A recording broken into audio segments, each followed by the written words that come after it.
আমরা আগামীতে সকল ইসলামী শক্তিকে ঐক্যবদ্ধ করার চেষ্টা চালিয়ে যাচ্ছি। কেন এটা যাচ্ছি? কারণ হলো অতীতে যারা ক্ষমতায় ছিল তারা পরীক্ষিত। অতীতে 3টা দল ক্ষমতায় ছিল।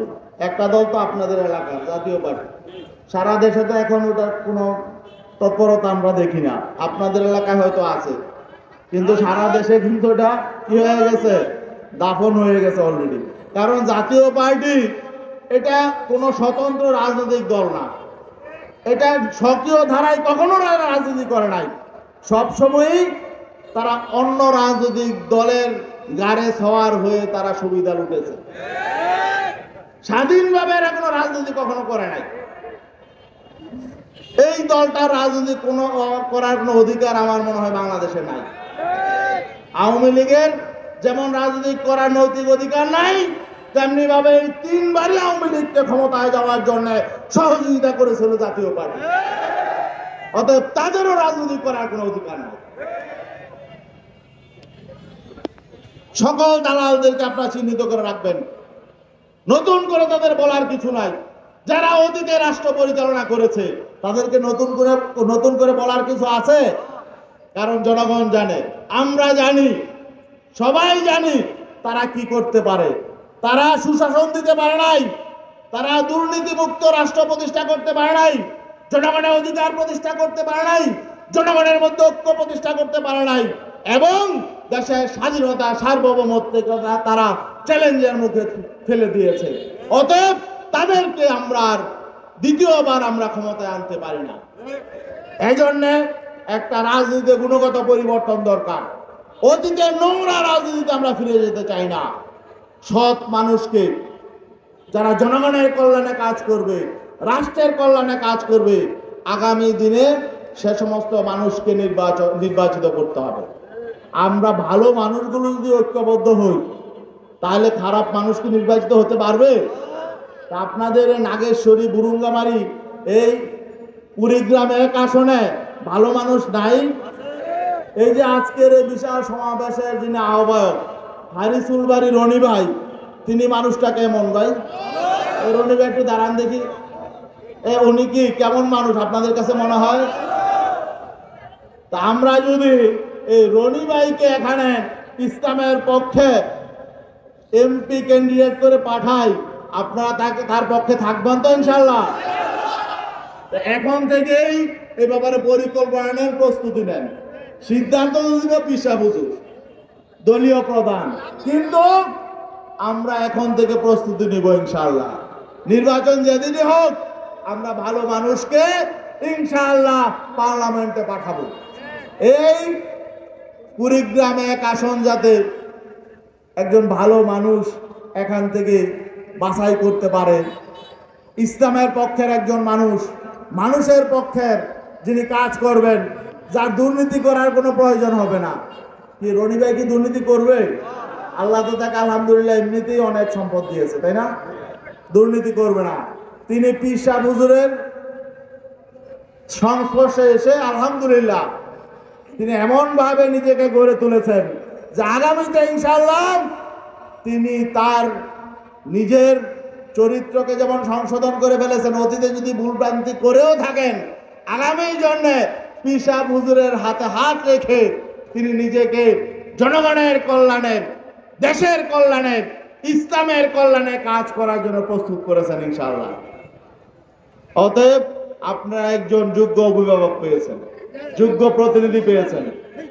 আশা করি ইনশাআল্লাহ এই কুড়িগ্রাম 1 আসনের মানুষ, 1 আসনের মুরব্বীরা যারা রয়েছেন, যুবকরা আছেন, আমার মা বোনেরা রয়েছেন, এবং সংখ্যালঘু সম্প্রদায় যারা রয়েছেন, সকলের জন্য একটি নিরাপদ আশ্রয়স্থল হলো আমাদের এই হারুসুল ইসলাম রনি ভাই।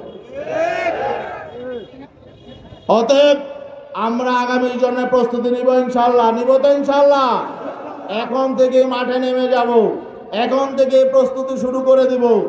আশা করি ইনশাআল্লাহ রনি ভাইকে আমরা বিপুল ভোটে আগামী জাতীয় সংসদে সংসদ সদস্য হিসাবে নির্বাচিত করতে পারবেন।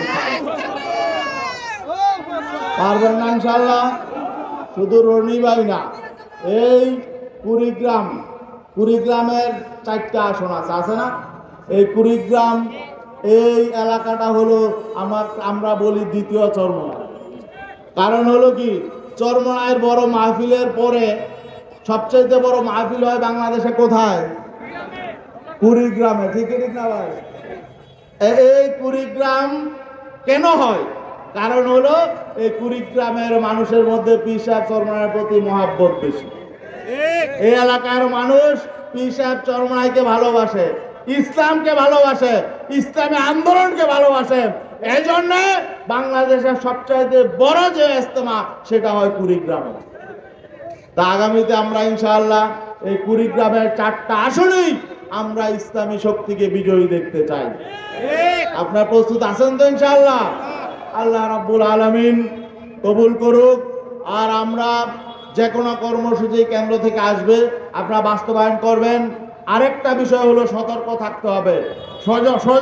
ষড়যন্ত্রকারী যারা রয়েছে, পতিত স্বৈরাচারী শক্তি যারা রয়েছে, তারা কিন্তু চুপ করে বসে নাই, তারা ষড়যন্ত্র করবে। সজাগ সতর্ক থাকতে হবে।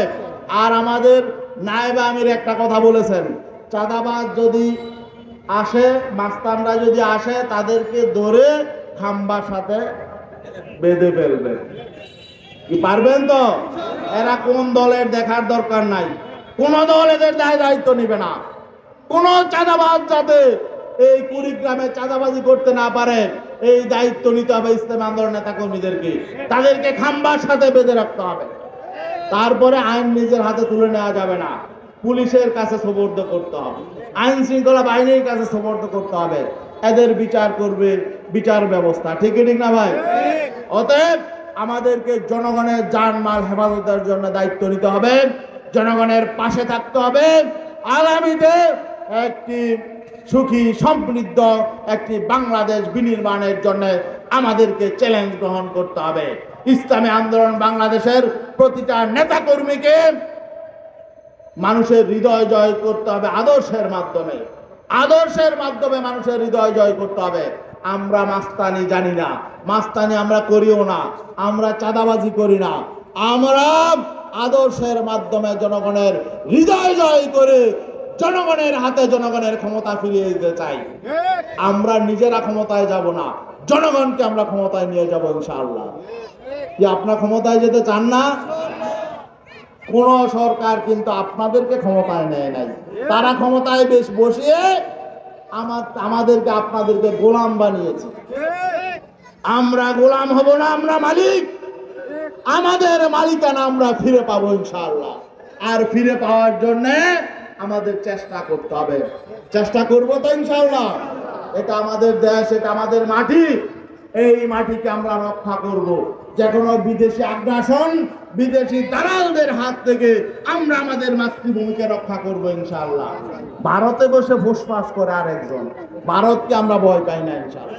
আমরা আল্লাহ ছাড়া কাউকে ভয় পাই না। আল্লাহ রাব্বুল আলামিন সবাইকে কবুল করুক।